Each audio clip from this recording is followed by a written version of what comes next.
Good afternoon and welcome to this edition of Border Report Live. My name is Rudy Mireles and I am your host here in Harlingen, Texas, in the Rio Grande Valley of deep South Texas. We've got a great program lined up for you today. Very special guest who produced and directed the upcoming documentary film, If I Could Stay, Si Pudiera Quedarme. Mr. Theo Rigby is going to be joining us. It's about two women who chose to go into sanctuary in Colorado churches rather than face being arrested by ICE agents. So our South Texas correspondent Sandra Sanchez is going to be leading that conversation with Theo in just a little bit. But first, she's also been covering a story for us this week about a mother of two who is a DACA recipient currently being held by ICE at the El Valle detention facility in nearby Raymondville, Texas. And she faces deportation. Jennifer Ingrid is a nurse's assistant with legal DACA status who has been held for nearly 3 months. Watch. We are here on behalf of La Unión del Pueblo Entero, demanding that Jennifer Ingrid is immediately released. Lupe members stood outside the El Valle detention facility to show their support for Jennifer Ingrid.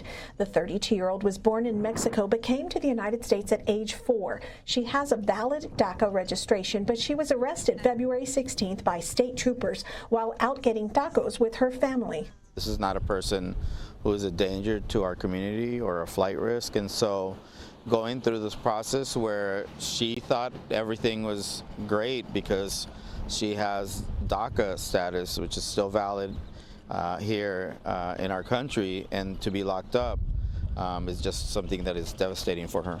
Her immigration lawyer, Carlos Garcia, says Ingrid should not be held, but he says the Trump administration is aggressively trying to increase migrant deportations.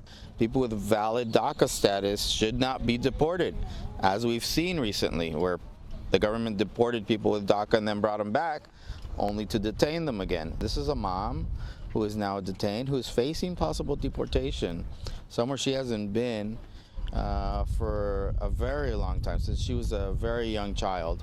Garcia says Ingrid was arrested for driving on a suspended driver's license, possibly related to an unpaid speeding ticket. That's what she's being charged with, driving while with a suspended license. Honestly, this is just tearing us apart. She's like the glue that keeps our family together. Her brother Francisco de la Rosa was born in the U.S. and attends UTRGV. He says she needs to be back with her two daughters, ages 12 and 14. I have faith in what the lawyer is doing, and I'm trusting the process and hoping for nothing but the best, because that's all we can do at the moment. This was the latest healthcare worker arrested in the Rio Grande Valley, and officials tell me they're scared more people could also be detained. It shakes the trust of communities. It shakes the trust of people with law enforcement. Texas State Representative Armando Martinez said he tried to meet with Ingrid, but federal authorities would not let him in. The federal government has to do a better job of the policy that they have in place, and not try and separate a person or people that are actually following the law and registering as properly as they should, as Jennifer has done. Lupe Deputy Director Danny Marrero says DACA recipients should be protected. She is a current DACA recipient. That should protect her from deportation. That is the promise of DACA for the hundreds of thousands of people who have it. She doesn't know what's going to happen. I don't know what's going to happen. We're trying to present the best case possible. But this is a difficult situation. And let's go ahead and bring in our South Texas correspondent Sandra Sanchez now to discuss a little more in depth about this case. Let's start with what the next steps are for Ingrid. Right. Well, actually, today she has her final immigration hearing. It's a virtual court hearing. She'll be at the El Valle detention facility, and she'll virtually meet with a judge in Houston. Now, her attorney, Carlos Garcia, told me he plans to ask and argue for a cancellation of removal. But the judge could order her deported back to Tamaulipas, Mexico. And as it said, as we noted, she came here at age 4 and she has never lived in Mexico. So why was she arrested initially? Yeah, as the lawyer said, the charges pending against her, state troopers arrested her for driving with a suspended license. He told me he thought it was for not paying a speeding ticket. Now, in Texas law, driving with a suspended license is a Class C misdemeanor. It's a possible $500 fine, but it could be a Class B misdemeanor if the person has been previously convicted of driving while intoxicated or other factors, and that could carry a $4,000 fine and a year in jail. So we are not sure exactly what stemmed from those charges. Now, has ICE commented on this case at all? Because we did hear the lawyer say, you know, we've seen DACA recipients deported, then been brought back. Did Right. ICE say why they're doing this? Actually, just today, I got a statement from Department of Homeland Security spokesperson says, and I think we're going to put it up. On February 17th, the Texas Department of Safety arrested Jennifer England, an illegal alien from Mexico, and she was transported into ICE custody. She illegally entered the country on an unknown date. She will remain in ICE custody pending removal proceedings. Being in detention is a choice. We encourage all illegal aliens to take control of their departure with the CBP Home app. The United States is offering illegal aliens $2,600 and a free flight to self-deport now. We encourage every person here illegally to take advantage of this offer and reserve the chance to come back to the U.S., the right legal way to live the American dream. So, yeah, they finally said, to end it, they said, if not, you will be arrested and deported without a chance to return, end quote.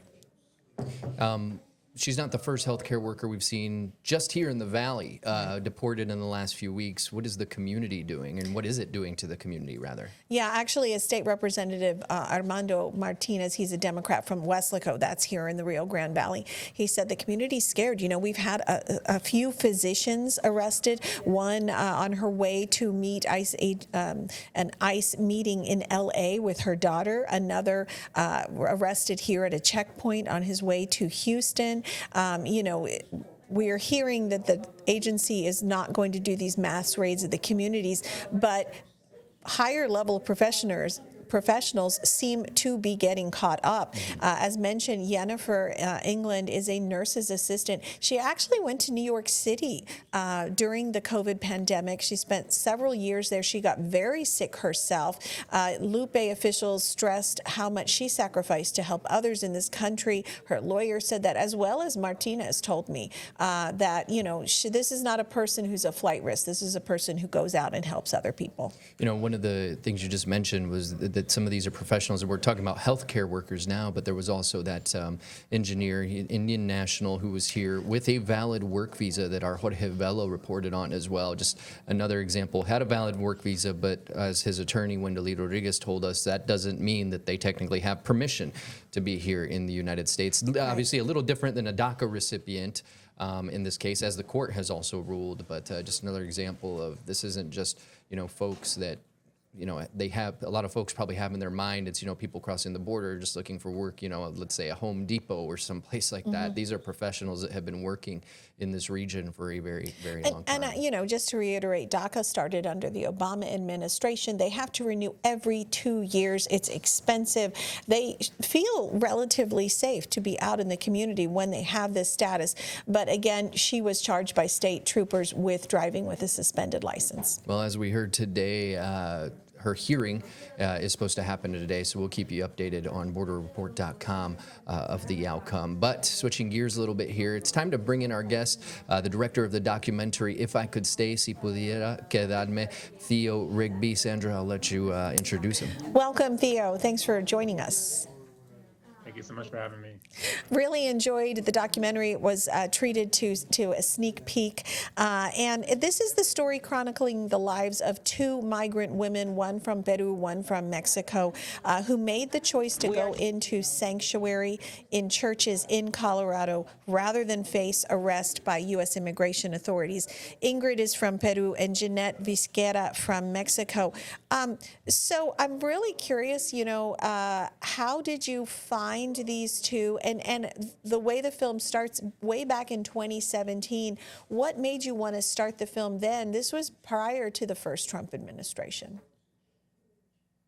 So I've been making films with undocumented and mixed status families for around 20 years, and try to make films that really kind of address more universal themes that people might be interested in watching, family or politics or sports.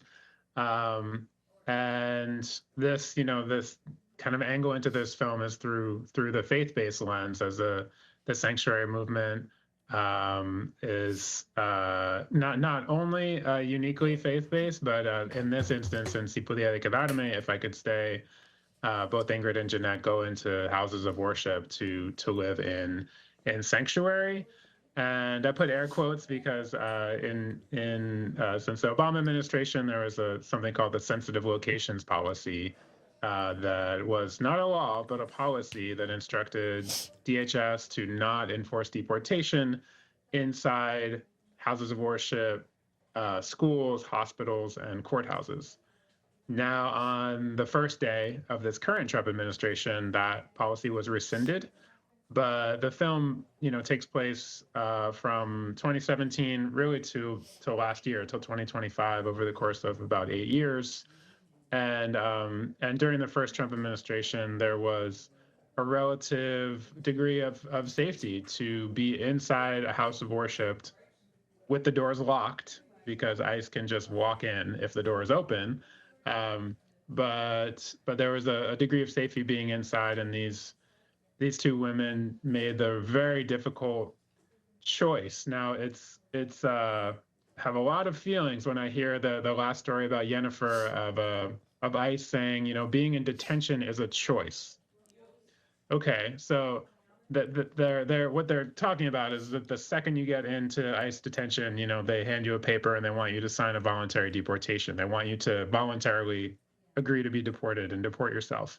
So they're saying the choice is, okay, you could be in detention in this most likely privately owned detention that has abysmal human rights and health records, or you can decide to be deported back to a country. In this case, it sounds like Yennefer has not been in that country for a very, very long time. And in Jeanette and Ingrid's case, their choice was, okay, I have an order of deportation. Do I get deported back to Mexico in Jeanette's case, Peru in Ingrid's case, and rip my family apart and leave, the country that is the only place that my children know, where they have lived their entire lives, where I have built a community for decades. So in a sense, ICE's statement, is this kind of a simplistic and plain scenario. But when you actually think about it, would you be willing to make a choice to leave the entire life, almost the entire life that you have lived in this country, your community, your family, your job, everything? Would you be willing to leave and go to a place that you might not have been since you were 2 years old? So that's a big choice. And Jeanette and Ingrid made this really hard and courageous decision when it was evident that they were at imminent risk of being deported, to go into two different churches, one in Boulder, one in Denver, and to start their sanctuary journey, or continue their sanctuary journey, because they had both actually been in sanctuary before the film starts. And the film, we dove into production and with a commitment to stay with Jeanette and Ingrid and follow the story no matter what happened. And we ended up filming for around 8 years.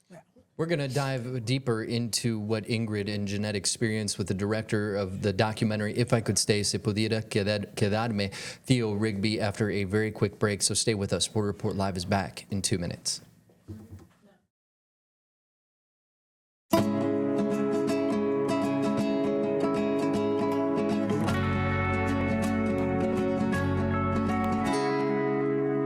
Welcome back to this edition of Border Report Live. South Texas correspondent Sandra Sanchez joining me today, and the director of the documentary, If I Could Stay, Se Pudiera Quedarme, Theo Rigby. Theo, you were talking about the film and starting back in 2017. Watching it, you just really get a sense of the isolation and the lonely hours that these women spent, watching their children ride scooters in the church, and just, pacing the same walls and the same rooms day after day. I mean, how hard was it emotionally, physically to see this, and how often did you visit with them, or did your crew visit with them? So my co-director and I, visited infrequently because we were and still are based in California. The story takes place in Colorado, so we would come in for 48 hours, 72 hours, sometimes a little bit longer, and I think over the course of filming made around 20 or 22 production trips over the course of about 7 years. And that was a challenge, just trying to produce a trip that would hopefully be able to have us there for something that was critical to the story, but then also just to have time just to be there in these quiet moments, as you mentioned, that a lot of the film really kind of just shows the daily reality and the daily life and those quiet, slow moments when all the cameras go away and the people go away and the press goes away. What is reality like for a person, who is a mother and an organizer and, happens to also be undocumented and have a deportation order. As a mom, as a mom, I was really struck by, there was one scene in particular, and I think this is in the trailer, two young boys in there fishing or playing near a river. I cringed because that they didn't have their mom with them, right? So they didn't have a parent with them. And, what if the youngest one fell in? I mean, this was life for these boys. They could leave the church, but mom couldn't. And they would be knocking on the window from outside and mom's inside throwing kisses out at them. And that just really was touching and made you feel and understand like you were in that isolation, that room with them. Yeah, and I hope that viewers who watch the film really get this message that, Ingrid and Jeanette, their primary purpose, really in life, it's their children. It is their family, and they're willing to sacrifice and struggle and fight and continue on through the most difficult obstacles imaginable and through, hate and xenophobia that is consistently thrown at them, so their children can live just a regular life, just a happy life. We all want the best for our children. We want them to have the most opportunities. We want them to be able to make their own decisions and, be individuals and have agency over their future.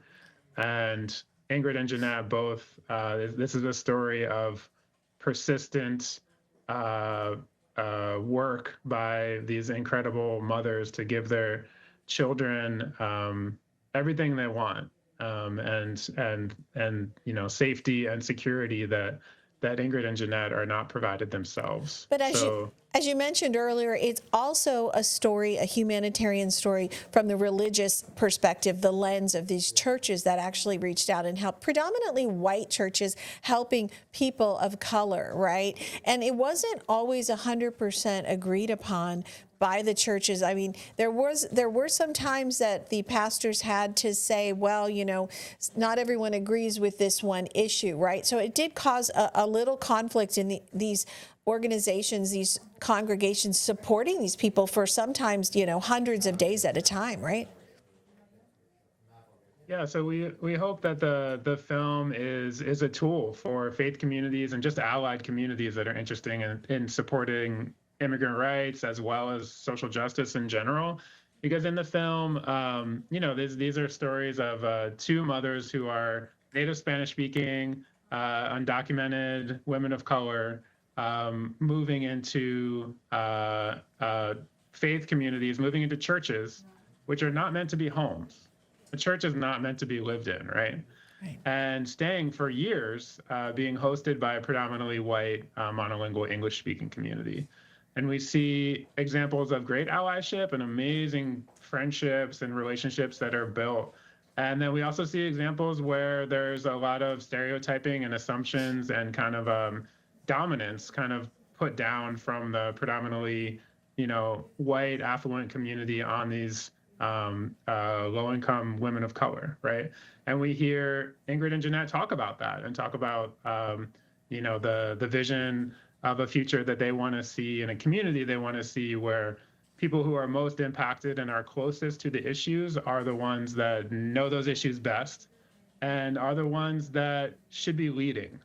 And we hope that this film is a tool for allied communities to look at how they're doing social justice, what are positive and healthy frameworks, what are not so healthy frameworks that might be hinging on this kind of like a framework of dominance, of like, oh, I have the answer, I know how to fix this, I know how to help, and flipping that to say, actually, no, the person closest to the issues really knows what they need, and they should be leading this, and we should be behind them, asking for what they need support with, and we should be listening to them.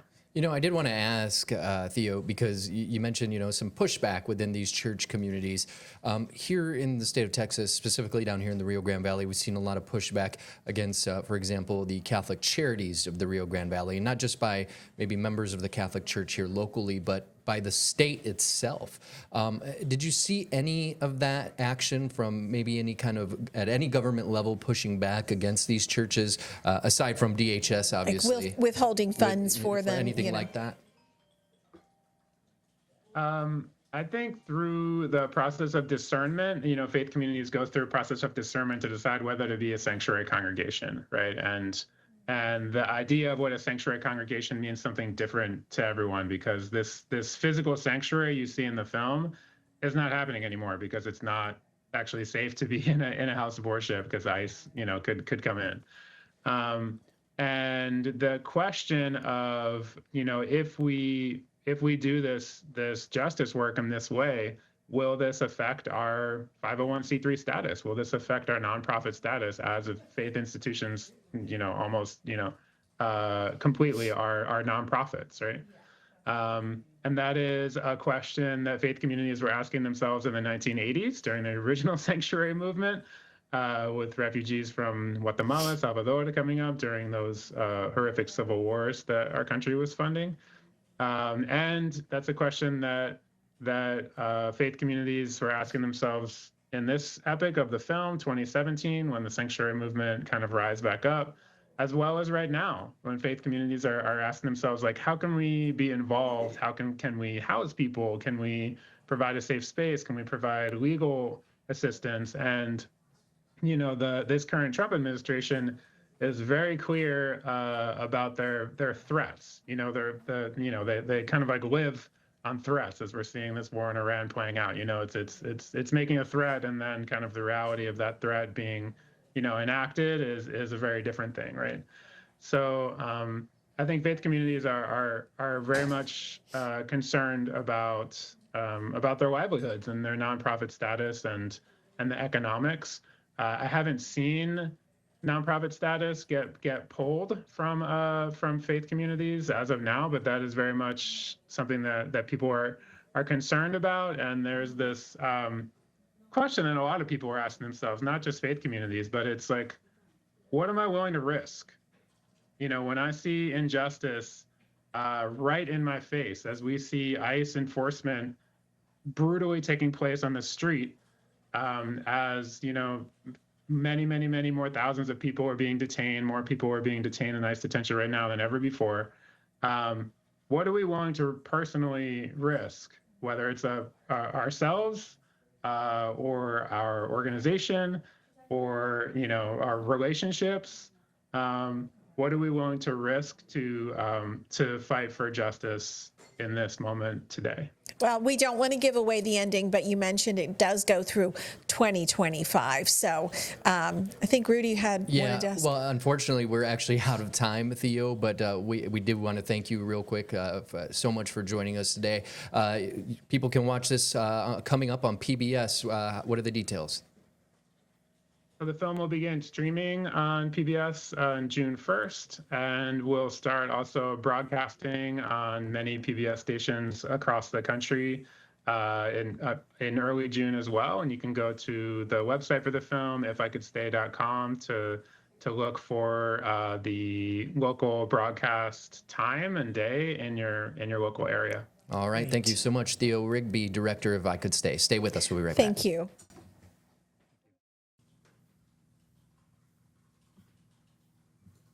That's it for us today. See you next time.